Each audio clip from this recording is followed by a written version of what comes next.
berita gembira guys.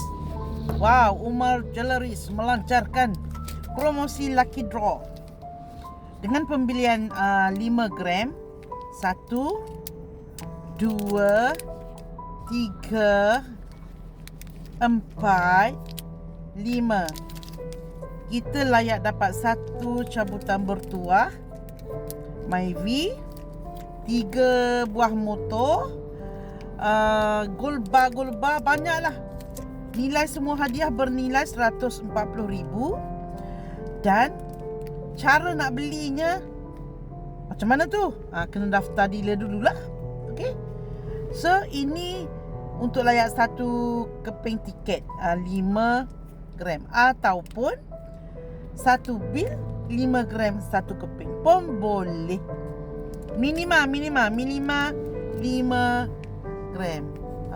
Bersama Umar Jewelleries insya-Allah murah rezeki kita semua. Okey. Jom bersama dengan bonda kita tahun ni tahun bertuah. Mana tahu dapat Myvi kan? Jom. Sebab semua hadiah tu tak ada siapa yang milik lagi. 59 cabutan bertuah disediakan. Okey, join bonda bersama dengan Umar Jewelleries.